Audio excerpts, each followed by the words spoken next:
नमस्कार दोस्तों, एक बार फिर से स्वागत है आपका मेरे इस चैनल पे। और जैसा कि आप सभी को मालूम है कि मैं मंडी निरीक्षक और उप निरीक्षक भर्ती परीक्षा के लिए स्पेशल क्लासेस चला रहा हूँ यूट्यूब पे, जो कि बिल्कुल फ्री ऑफ कॉस्ट हैं। आप इस सीरीज़ के माध्यम से किसी भी जनरल कंपटीशन, चाहे वो CGPSC, CGVAPM, किसी भी एग्ज़ाम के लिए तैयारी कर सकते हैं। ठीक है। और अभी हम लोग पढ़ रहे हैं छत्तीसगढ़ के पर्यटन स्थलों के बारे में, जिसका ये जो है भाग 3 है। और इसमें जो है हम लोग जो बचे हुए प्रमुख पर्यटन स्थल हैं उनके बारे में देखेंगे। ठीक। और आगे बढ़ने से पहले अगर आपने मेरे इस चैनल को सब्सक्राइब नहीं किया है तो प्लीज़ सब्सक्राइब कर लीजिए और इस वीडियो को लाइक कर दीजिए। ठीक है। और अगर आप चाहते हैं कि मैं डिटेल्ड वीडियो बनाऊं छत्तीसगढ़ के सभी टॉपिक्स पे, तो आप प्लीज़ कमेंट में मुझे बताइए, ताकि मैं आपके लिए डिटेल्ड लेक्चर के वीडियोज़ लेकर आऊँ। तो चलिए शुरू करते हैं। पहला क्वेश्चन देखिए, छत्तीसगढ़ का काशी किसे कहा जाता है। ठीक। तो आप सभी को मालूम होगा कि छत्तीसगढ़ का काशी जो है वो खरौद को कहा जाता है। ठीक। तो छत्तीसगढ़ का काशी किसे कहा जाता है? खरौद को। चलिए इसके अलावा और बातें कर लेते हैं। ठीक। जैसे पहली बात करें हम लोग, तो छत्तीसगढ़ में एक जगह है मैनपाट, आप सभी जानते होंगे, सरगुजा में है। ठीक। जिसे क्या कहते हैं? छत्तीसगढ़ का शिमला। ठीक। तो अगर आपसे पूछे कि छत्तीसगढ़ का शिमला क्या है, तो मैनपाट। ठीक। इसके अलावा छत्तीसगढ़ का नागलोक किसे कहा जाता है? ठीक है। तो छत्तीसगढ़ का नागलोक जो है, नागलोक, जहाँ पे सांपों की संख्या बहुत ज़्यादा है, ये कहाँ पे है? तपकरा में। ठीक। और तपकरा कहाँ पे है? बलरामपुर डिस्ट्रिक्ट में। इसी प्रकार से छत्तीसगढ़ का चित्तौड़। ठीक है। मैंने आपको पिछले वीडियो में बताया है कि लाफागढ़ जो कि कोरबा में है, इसे क्या कहते हैं? छत्तीसगढ़ का चित्तौड़। ठीक। इसी प्रकार से चैतुरगढ़ जो कि कोरबा में है, उसे क्या कहा जाता है? छत्तीसगढ़ का कश्मीर। इसी प्रकार से रतनपुर जो कि बिलासपुर में है, टंकियों का शहर। इसी प्रकार से छत्तीसगढ़ का काशी किसे कहते हैं? खरौद को हमने यहाँ पे देखा। और छत्तीसगढ़ का खजुराहो भोरमदेव को, जो कि कवर्धा में है। ठीक। छत्तीसगढ़ का मंदिरों का शहर आरंग को कहा जाता है, जो कि रायपुर में है। ठीक है। रायपुर जिले के अंतर्गत आता है आरंग। और इसी प्रकार से छत्तीसगढ़ का चेरापूंजी अबूझमाड़ को कहा जाता है, क्योंकि यहाँ पे सर्वाधिक वर्षा होती है। ठीक है। सर्वाधिक औसत वर्षा कहाँ पे होती है? अबूझमाड़ में, जो कि नारायणपुर जिले के अंदर आता है। इसी कारण से इसे क्या कहता है? छत्तीसगढ़ का चेरापूंजी। ठीक। इसी प्रकार से आप सभी को पता है कि चित्रकूट जलप्रपात जो कि बस्तर में है, इसे क्या कहा जाता है? छत्तीसगढ़ का नियाग्रा। ठीक है। चलिए अगला सवाल देखते हैं। आनंद प्रभु कुटी विहार जो है स्थापित मुख्य प्रतिमा किसकी है? तो सबसे पहले हम लोग बात करते हैं कि आनंद प्रभु कुटी विहार है कहाँ पर। ठीक। तो आप सभी को मालूम होगा कि बौद्ध धर्म से संबंधित जितने भी स्थल हैं वो ज़्यादातर कहाँ पे है? महासमुंद में है। ठीक है। और स्पेशली अगर बात किया जाए तो महासमुंद के सिरपुर में। ठीक। तो आनंद प्रभु कुटी विहार जो है वो भी सिरपुर में स्थित है। अब आनंद प्रभु कुटी विहार के बारे में कुछ इंपॉर्टेंट चीज़ें देख लेते हैं हम लोग। ठीक। तो पहली बात जैसे करें कि आनंद प्रभु कुटी विहार जो है, इसका निर्माण किसने कराया था? तो देखिए 650 ईसा पूर्व। ठीक। 650 ईसा पूर्व नहीं है, यहाँ पे ईस्वी है, मतलब 650 ईस्वी में। ठीक है। किसने कराया था? एक बौद्ध भिक्षु थे, आनंद प्रभु। ठीक। एक बौद्ध भिक्षु कौन थे? आनंद प्रभु, जिन्होंने आनंद प्रभु कुटी विहार की स्थापना की थी। ठीक है। और यहाँ पे किसकी प्रतिमा है? जैसा कि आपको पता है, गौतम बुद्ध की प्रतिमा है। ठीक है। इसके अलावा और क्या क्या चीज़ें हैं सिरपुर के अंदर में? तो देखिए सबसे पहली बात करते हैं लक्ष्मण मंदिर। ठीक है। लक्ष्मण मंदिर जिसकी स्थापना कब हुई थी? 7वीं शताब्दी में। ठीक है।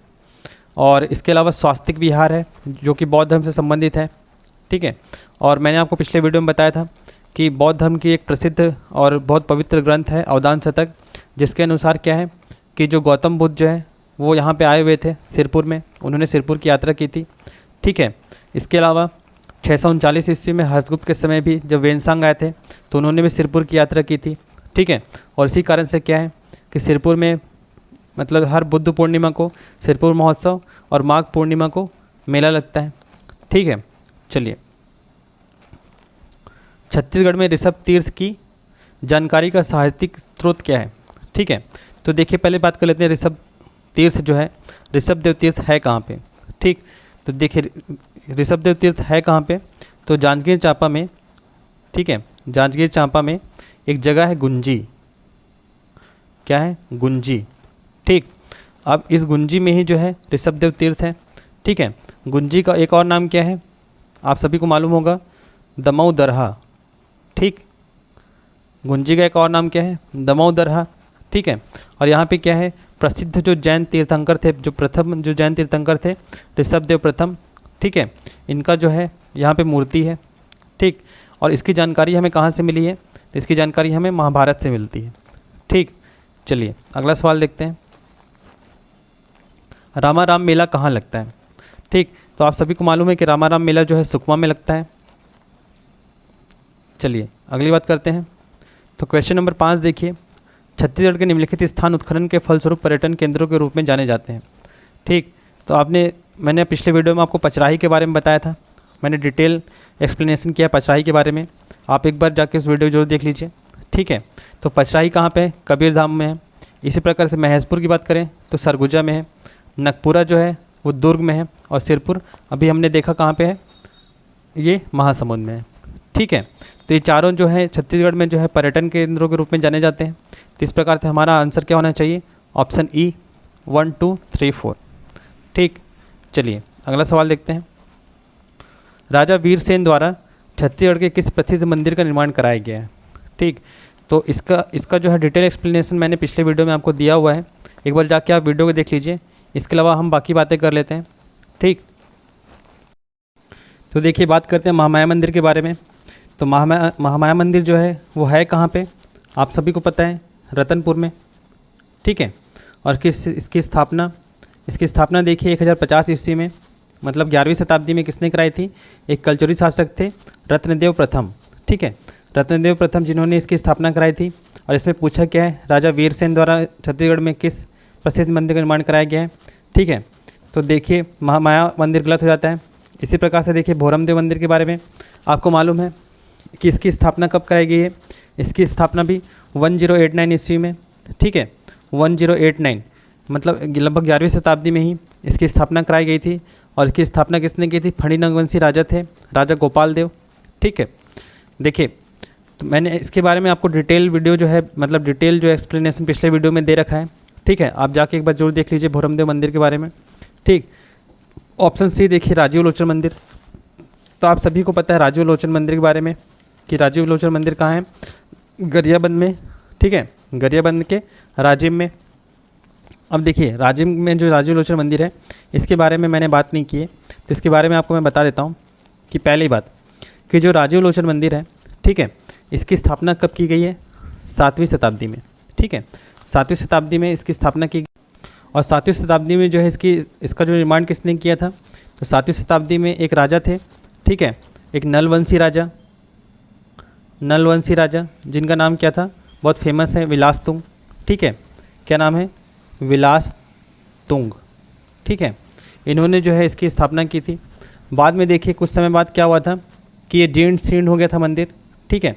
तो इसका जो है जीर्णोद्धार किसने कराया था, पृथ्वीदेव द्वितीय, ठीक है।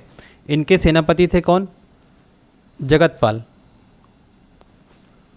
ठीक है। पृथ्वीदेव द्वितीय के जो सेनापति थे जगतपाल, इन्होंने राजीव लोचन मंदिर का जीर्णोद्धार कराया था, ठीक है। और ये किस वंश के थे, तो ये कलचुरी वंश के थे, ठीक है। इसके अलावा अगर पूछ ले इसकी शैली, ठीक है, कि राजीव लोचन मंदिर जो है इसका निर्माण कौन सी शैली में हुआ है, तो देखिए राजीव लोचन मंदिर जो है इसका निर्माण पंचायतन शैली में हुआ है। कौन सी शैली में, पंचायतन शैली में हुआ है, ठीक है। और ये किस धर्म से संबंधित है पूछ ले, तो ये वैष्णव धर्म से संबंधित है, ठीक है, ये वैष्णव धर्म से संबंधित है।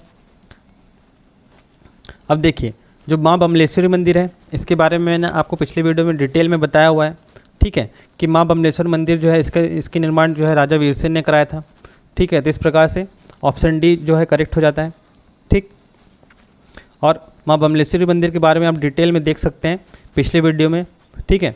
ये है कहाँ पे और इसकी स्थापना किसने की थी, और इससे संबंधित जो विशेष तथ्य हैं ये मैंने आपको पिछले वीडियो में बता रखा है, ठीक है। चलिए आगे बढ़ते हैं।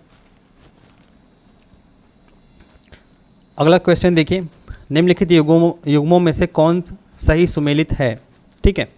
तो आपसे पूछ रहे हैं पहले दंतेश्वरी मंदिर। तो देखिए दंतेश्वरी मंदिर कहाँ पे है, आप सभी को मालूम है, दंतेवाड़ा में। ठीक, बमलेश्वरी देवी मंदिर, अभी मैंने आपको बताया कि बमलेश्वरी देवी मंदिर कहाँ पे है, राजनांदगांव के डोंगरगढ़ में। ठीक, इसी प्रकार से नर नारायण मंदिर जो है ये सिवरी नारायण में है, तो ऑप्शन सी जो है करेक्ट हो जाता है। ठीक है, इसके अलावा चलिए डिडनेश्वरी देवी मंदिर, ये भी गलत है क्योंकि डिडनेश्वरी देवी मंदिर कहाँ पे है, मल्हार में है। ठीक है, तो देखिए नर नारायण मंदिर जो है इसके बारे में कुछ बातें कर लेते हैं। तो देखिए सबसे पहली बात जो है ये जो है सिवरी नारायण में स्थित है। ठीक है, और सिवरी नारायण है कहाँ पे, तो आप सभी को मालूम है सिवरी नारायण कहाँ है, जांजगीर चांपा में। ठीक है, जांजगीर चांपा। इसके अलावा देखिए ये है कहाँ पे, तो ये जो महानदी शिवनाथ और जोंक नदी है, इन तीनों के संगम पे जो है नर नारायण मंदिर स्थित है। ठीक है, कौन कौन सी नदी मैंने बताई आपको, पहले ही कौन सी, महानदी, दूसरी शिवनाथ और तीसरी जोंक। ठीक है, इन तीनों के संगम पे स्थित है। ठीक, और यहाँ पे और तीन और भी बहुत सारे फेमस मंदिर हैं, जिनमें से कुछ प्रमुख मैं आपको बता रहा हूँ। तो जैसे पहला जो आपका नर नारायण मंदिर हो गया, इसके अलावा चंद्रचूड़ मंदिर। ठीक है, चंद्रचूड़ मंदिर, और चंद्रचूड़ मंदिर का निर्माण किसने कराया था, तो इसका निर्माण जो है कवि कुमारपाल। ठीक है, इनका नाम था कवि कुमारपाल, इन्होंने जो है इसकी स्थापना की थी। ठीक है, अब देखिए एक बहुत इंपॉर्टेंट क्वेश्चन है जो कि एक आध बार शायद एग्ज़ाम में पूछा गया है, तो इसके बारे में भी आप जान लीजिए कि जो सिवरी नारायण है वहाँ पे एक अद्भुत वट वृक्ष है। ठीक है, मतलब एक बरगद का पेड़ है। ठीक, जिसके पत्ते कैसे होते हैं, दानेदार होते हैं। और आप सभी को मालूम होगा कि सिवरी नारायण फेमस क्यों है, क्योंकि सिवरी नारायण में ही जो है माता सबरी ने क्या है, राम और लक्ष्मण को अपने जूठे बेर खिलाए थे, इस कारण से इसका नाम जो है सिवरी नारायण पड़ा है, माता सबरी के नाम पे। ठीक, चलिए आगे बढ़ते हैं। क्वेश्चन नंबर 8 देखिए, मंदिर छत्तीसगढ़ के मैकल पर्वतों में 3500 फीट की ऊंचाई पर स्थित है। ठीक है, मैकल, सबसे पहली बात तो आपको पता होगा कि मैकल रेंज है कहाँ पे। ठीक है, तो मैकल रेंज जो है मान लीजिए छत्तीसगढ़ है। ठीक है, ये छत्तीसगढ़ है, तो इसके दक्षिण भाग में यहाँ पे मैकल रेंज है, यहाँ से राजनांदगांव से लेके इधर मुंगेली तक। ठीक है, और ये पूरा इधर एमपी में फैला हुआ है। ठीक है, मैकल रेंज। तो इस मैकल रेंज में एक बहुत प्रसिद्ध जगह है अमरकंटक। ठीक है, जहाँ से नर्मदा नदी निकलती है। ठीक है, तो ये अमरकंटक नदी ही इसका सही आंसर होना चाहिए था इस ऑप्शन के हिसाब से। ठीक है, तो इसका आंसर हो जाएगा ए। चलिए अगला सवाल देखते हैं। छत्तीसगढ़ में निम्नलिखित स्थानों में से कौन सा पुरातात्विक स्थल नहीं है। ठीक, तो देखिए मल्हार, मैंने आपको बताया था कि मल्हार जो है एक बहुत अच्छा मतलब बहुत फेमस जो है पुरातात्विक स्थल है। इसके अलावा सिरपुर भी, इसके अलावा रतनपुर और सिवनी नारायण। तो इसका आंसर क्या हो जाएगा, आंसर डी, मतलब सॉरी ई, इनमें से कोई नहीं। अगला सवाल देखिए, पुरखौती मुक्तांगन की स्थापना किस स्थान पर की जा रही है। ठीक है, ये जो है CGPSC मेंस 2011 का क्वेश्चन है। तो आप सभी को मालूम होगा कि पुरखौती मुक्तांगन है कहाँ पे, ऊपरवारा रायपुर में। ठीक है, ऊपरवारा रायपुर में इसकी स्थापना जो है की जा चुकी है। ठीक, और पुरखौती मुक्तांगन के बारे में जो इम्पोर्टेंट चीज़ है वो जान लेते हैं। देखिए पुरखौती मुक्तांगन में एक्चुअल में क्यों बनाया गया है, तो जो है छत्तीसगढ़ की जो पुश्तैनी शैली है, इसका जो है यहाँ पे प्रदर्शन करने के लिए इसे बनाया गया है। कौन सी शैली, पुश्तैनी शैली, पुश्तैनी शैली। ठीक है, चलिए आगे बढ़ते हैं। देखिए रायपुर के निकट स्थित पुरखौती मुक्तांगन में कला संग्रहालय में छत्तीसगढ़ की निम्नलिखित में से किस संस्कृति को प्रदर्शित किया गया है। तो अभी मैंने आपको बताया कि कौन सी संस्कृति को प्रदर्शित किया गया है, पुश्तैनी शैली को। ठीक है, धार्मिक संस्कृति को प्रदर्शित करने के लिए इसे नहीं बनाया गया है, ना ही लोक संस्कृति को, ना ही आदिवासी संस्कृति को, और ना ही शासन की उपलब्धता को। ठीक है, तो इसका आंसर क्या हो जाएगा, आंसर ई, या फिर इनमें से विलोपित। देखिए जो CGPSC क्वेश्चन था 2013 का, लेकिन आंसर को जो इसमें से विलोपित कर दिया गया था। ठीक है, क्वेश्चन नंबर 12 देखिए, नीचे दिए गए विकल्पों में से सही कथन का चयन कीजिए। ठीक है, तो ऑप्शन ए दिया है लक्ष्मण मंदिर सिरपुर में स्थित है, सही बात है, लक्ष्मण मंदिर जो है सिरपुर में स्थित है।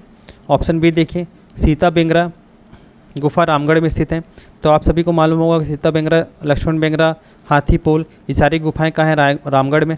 ठीक है। इसके अलावा पानी मंदिर भगवान शिव से संबंधित है, ये ऑप्शन भी सही है। बमलाई देवी दैवीय स्थल है जो कि डोंगरगढ़ में स्थित है। ठीक है, तो ये ऑप्शन भी सही है। इस प्रकार से चारों ऑप्शन सही हो जाते हैं, तो इसका आंसर क्या हो जाएगा? आंसर ई। ठीक है, तो क्वेश्चन नंबर 14 देखिए, डिपाडी पुरातात्विक स्थल किस जिले में है? ठीक, तो देखिए डिपाडी पुरातात्विक स्थल सबसे पहली बात करें तो ये कहाँ पे है? बलरामपुर में। ठीक, कहाँ पे है? बलरामपुर में। इसके अलावा देखिए एक पुरातात्विक स्थल है जो कि कन्हार नदी के किनारे स्थित है। ठीक है, और यहाँ पे एक प्राचीन मंदिर भी है। ठीक, तो इसका आंसर क्या हो जाएगा? आंसर ई। अगला सवाल देखिए, सूची आ को सूची बा से सम्मिलित कीजिए। ठीक, तो देखिए सबसे पहली बात करें जांजगीर चांपा के बारे में, तो जांजगीर चांपा के अंदर ही खरावद आता है। ठीक है, लेकिन जो है ये जो एग्ज़ाम में पूछा हुआ क्वेश्चन था, ये CGPSC 2011 में पूछा गया है। ठीक, तो जांजगीर चांपा जो है यहाँ पे एक प्रसिद्ध विष्णु मंदिर है, आप सभी को मालूम होगा। इस विष्णु मंदिर के बारे में कुछ बातें कर लेते हैं। तो सबसे पहली बात कि इसका निर्माण किसने कराया था? तो इसका निर्माण किसने कराया था? जाज्जल्यदेव प्रथम ने। ठीक है, इस विष्णु मंदिर का निर्माण किसने कराया है? जाज्जल्यदेव प्रथम ने। और ये मंदिर जो है सप्त शैली में निर्मित है। ठीक है, ये मंदिर जो है सप्त शैली में निर्मित है। इसके अलावा बात करें खरौद में, तो देखिए खरौद का लक्ष्मणेश्वर मंदिर जो है बहुत ज़्यादा प्रसिद्ध है, आप सभी इसके बारे में जानते होंगे। तो खरौद का जो लक्ष्मणेश्वर मंदिर है, ठीक, ये बहुत ज़्यादा प्रसिद्ध है। इसके बारे में कुछ चीज़ें देख लेते हैं। ठीक, तो सबसे पहली बात करें अगर खरौद के बारे में, तो खरौद का ही प्राचीन नाम क्या है? इंद्रपुर। ठीक है, खरौद का प्राचीन नाम क्या है? इंद्रपुर। दूसरी बात क्या है? छत्तीसगढ़ का जो काशी है, खरौद को कहा जाता है। ठीक है, अब इस लक्ष्मणेश्वर मंदिर के बारे में बात करें तो देखिए इसका जो गर्भगृह है, ठीक है, तो इसके गर्भगृह में कौन सा मतलब मूर्ति स्थित है? तो इसके गर्भगृह में एक शिवलिंग स्थित है। ठीक है, शिवलिंग स्थित है। देखिए नाम है इसका लक्ष्मणेश्वर मंदिर, लेकिन है ये एक शिव मंदिर। ठीक है, इसके अलावा इसके निर्माण की बात करें तो इसका निर्माण देखिए सोमवंशी शासकों के द्वारा किया गया था 6वीं शताब्दी में। ठीक है, और एक सोमवंशी शासक थे ईशान देव। ठीक है, एक सोमवंशी शासक कौन थे? ईशान देव, जिन्होंने इसका निर्माण कराया था। ठीक, और इसका जीर्णोद्धार कराया था किसने? कलचुरी शासक रत्नदेव द्वितीय ने। ठीक है, तो क्या क्या बात मैंने आपको बताई लक्ष्मणेश्वर मंदिर के बारे में। सबसे पहली बात, किसका निर्माण कब हुआ था? 6वीं शताब्दी में। ठीक है, और इसका निर्माण किसने कराया था? एक सोमवंशी या फिर पांडुवंशी शासक थे जिनका नाम क्या था? ईशान देव। ठीक, इन्होंने इसका निर्माण कराया था, और बाद में ये मंदिर जो है जीर्ण शीर्ण अवस्था में पहुंच गया था, तो इसका जो है जीर्णोद्धार कराया था किसने? कलचुरी शासक रत्नदेव द्वितीय ने। ठीक है, इसके अलावा देखिए राजिम में कौन सा मंदिर स्थित है? कुलेश्वर शिव मंदिर। ठीक है, कुलेश्वर महादेव का मंदिर कहाँ स्थित है? राजिम में। और सिरपुर में जो है गंधेश्वर महादेव मंदिर स्थित है। ठीक है, इस प्रकार से देखिए कुछ मतलब शिव जी के कुछ बहुत फेमस मंदिर हैं, इनके बारे में हम लोग बात कर लेते हैं। ठीक है, बहुत सारे हैं, तो हम लोग कुछ इंपॉर्टेंट देखेंगे। ठीक, तो सबसे पहले बात करें तो रुद्र शिव की प्रतिमा कहाँ पे है? मैंने आपको बताया पहले, तालागांव बिलासपुर में। ठीक है, और पातालेश्वर महादेव मंदिर जो है उसके बारे में मैंने आपको बताया था पहले कि मल्हार में स्थित है। ठीक है, इसके अलावा बात करें लक्ष्मणेश्वर शिव मंदिर तो खरौद में है।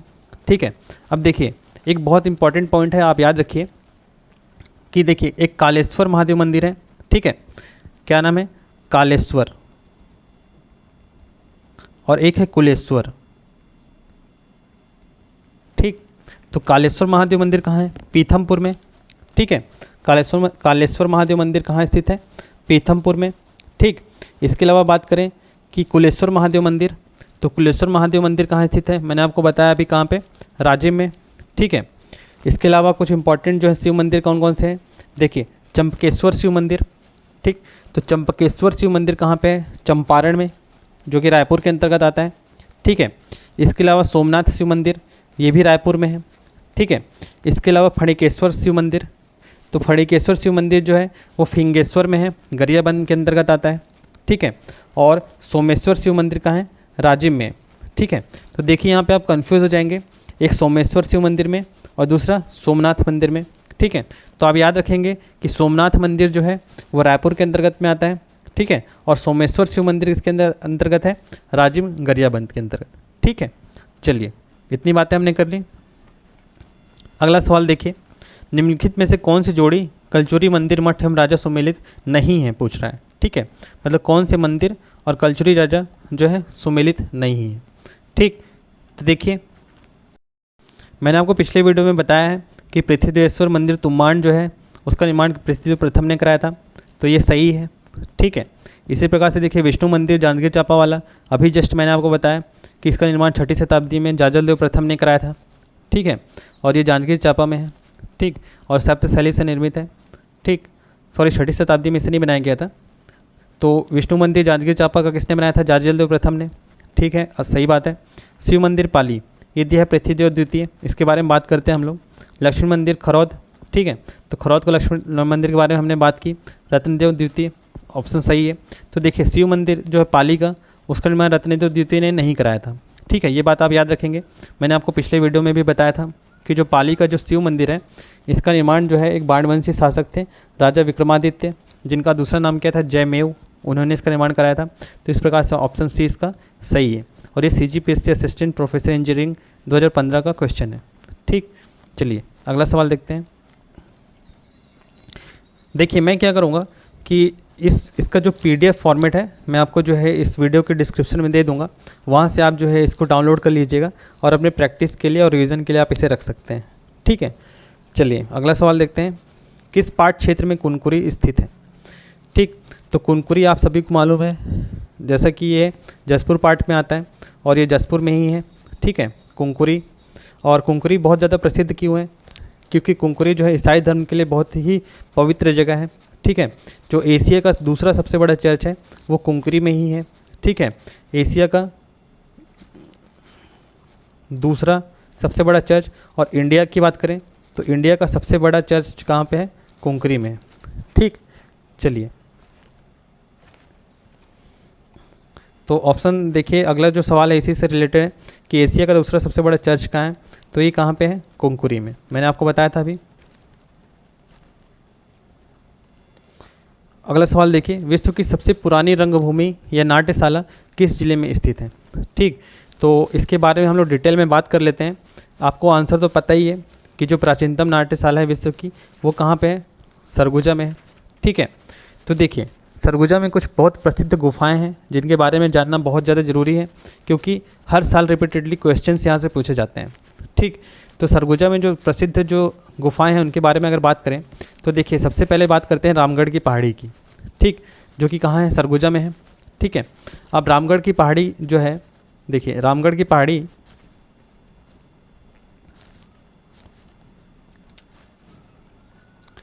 की बात करते हैं हम लोग, तो आपको दो नाम याद रखने हैं। एक पहला कवि कालिदास, ठीक है, और दूसरा किसके बारे में याद रखना है आपको, मुकुटधर पांडे जी के बारे में। ठीक है, अब मैं ऐसा क्यों कह रहा हूँ, देखिए जो कवि कालिदास जी जो हैं, इन्होंने यहीं पे अपनी एक प्रसिद्ध रचना उनके, जिसके बारे में आपने सुना होगा, मेघदूत। ठीक है, तो इस मेघदूत की रचना इन्होंने यहीं पे की थी।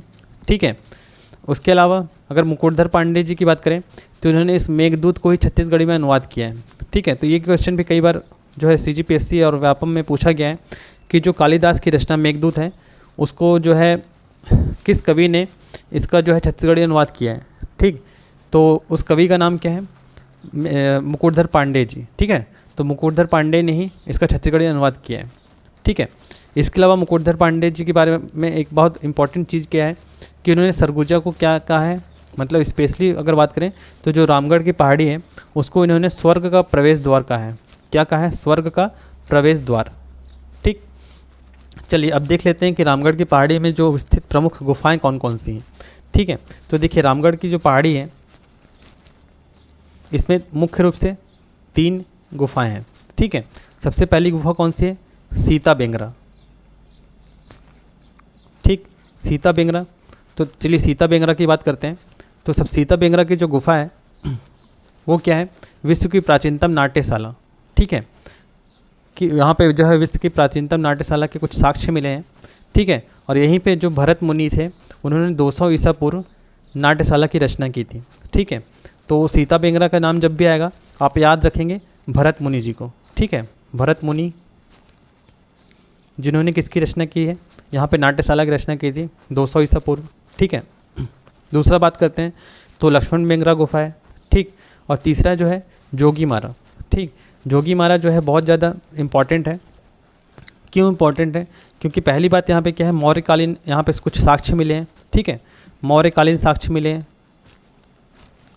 आपने इंडियन हिस्ट्री में पढ़ा होगा मौर्यों के बारे में, तो यहाँ पे मौर्यकालीन साक्ष्य मिले हैं, ठीक है। दूसरा जो सबसे इम्पॉर्टेंट क्या है कि यहाँ पे क्या है, एक नर्तक देवदत्त और नर्तकी थी सुतनुका, ठीक है। एक नर्तक था देवदत्त और नर्तकी कौन थी? सुतनुका। उनकी प्रेम गाथा का वर्णन है यहाँ पे, ठीक है। इसके अलावा यहाँ पे जो भी अभिलेख मिले हैं, इनकी भाषा पूछी जाए तो इनकी भाषा कौन सी है? पाली, ठीक है। जो जोगीमारा गुफा में जो भी अभिलेख मिले हैं, इनकी भाषा कौन सी है? पाली है। और ये क्या बोलते हैं, कौन सी लिपि में लिखी गई है?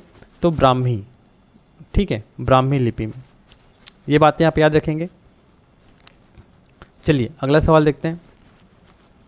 रामगढ़ स्थित जोगीमारा गुफा अभिलेख में किस कला का संकेत है? ठीक है, तो यहाँ पे मूर्ति कला का संकेत है, ठीक। अगला सवाल देखिए, रामगढ़ की पहाड़ी सरगुजा की खोज सन 1948 में किसने की थी? ठीक है, तो बहुत बार रिपीटेड क्वेश्चन है ये पीएससी और सीजी व्यापम में। तो जो रामगढ़ की पहाड़ी जो कि सरगुजा में स्थित है, इसकी खोज किसने की थी? कर्नल आउस्ले ने, ठीक। अगला सवाल देखिए, सुतनुका देवदासी और कलाकार देवदत्त के प्रेम शक्ति का अभिलेख किस पुरास्थल पर उत्कीर्ण प्राप्त हुआ है?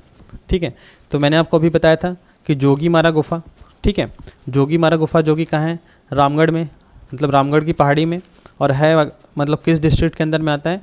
तो इस सरगुजा डिस्ट्रिक्ट के अंदर में आता है, ठीक है। चलिए अगली बात करते हैं। पर्यटन की दृष्टि से प्रसिद्ध कैलाश एक क्या है? मंदिर है, झरना है या गुफा है? ठीक, तो देखिए कैलाश गुफा जो है आपको 3 जगह पे मिल जाएंगे। अगर कैलाश गुफा की बात करें तो देखिए एक सरगुजा जो है, ठीक है, सरगुजा, यहाँ भी एक कैलाश गुफा है। इसी प्रकार से जसपुर, यहाँ भी एक कैलाश गुफा है, और बस्तर, यहाँ भी एक कैलाश गुफा है। तो ये तीनों क्या हैं? गुफाएं हैं, ठीक है। चलिए अगली बात करते हैं। प्रसिद्ध पर्यटन स्थल तकिया स्थित है। तो मैंने आपको पिछले वीडियो में भी बताया है और आपको फिर से एक बार बता रहा हूँ कि जो तकिया मज़ार है वो कहाँ पे? अंबिकापुर में, जो कि मुस्लिम धर्म के लिए बहुत ही पवित्र जगह है, ठीक है। इसके अलावा लुत्रा शरीफ है बिलासपुर में, ठीक। हाथीपोल गुफाएं कहाँ स्थित हैं? ठीक, तो हाथीपोल गुफाएं अभी मैंने आपको बताया था कि रामगढ़ की पहाड़ी में स्थित है। अर्जुनगढ़ की गुफा कहाँ स्थित है? ठीक, तो अर्जुनगढ़ की गुफा कहाँ स्थित है?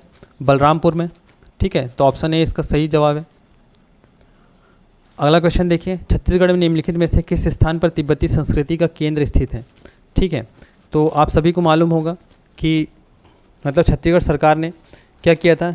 तिब्बत में जो तिब्बती शरणार्थी थे उनको ला के यहाँ पर बसाया था 1962 में, ठीक है।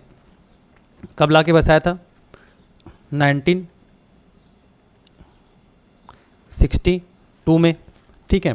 तो इस कारण से जो मैन पार्ट है इसी को क्या कहा जाता है? छत्तीसगढ़ का तिब्बत, या फिर इससे और एक जो बहुत ज़्यादा प्रसिद्ध है, छत्तीसगढ़ का शिमला, ठीक है। और यहाँ पे सबसे ज़्यादा कौन से खनिज तत्व मिलते हैं? तो यहाँ पे बॉक्साइट सर्वाधिक मात्रा में मिलता है, ठीक। तो इस प्रकार से देखिए आज का लेक्चर काफ़ी हो गया और उम्मीद करता हूँ कि आपको ये वीडियो पसंद आया होगा, ठीक है। तो इस वीडियो को लाइक कर दीजिए और इस चैनल को सब्सक्राइब कर लीजिए। देखिए मैं ऐसे ही बहुत ही इंपॉर्टेंट और बिल्कुल एग्ज़ाम बेस्ड क्वेश्चंस जो है आपके लिए लेके आता हूँ, जो कि एग्ज़ाम्स में आने की संभावना है। और बाय द वे अगर एग्ज़ाम्स में ये सेम क्वेश्चन नहीं भी आते हैं तो देखिए होता क्या है कि आपको पता चल जाता है कि किस प्रकार के क्वेश्चन जो हैं CGPSC या फिर सीजी व्यापम के एग्ज़ाम में पूछे जाते हैं, ठीक है। तो इसके लिए आप मेरे चैनल को सब्सक्राइब कर लीजिए और इस वीडियो को लाइक कर दीजिए। Thank you very much, have a great day.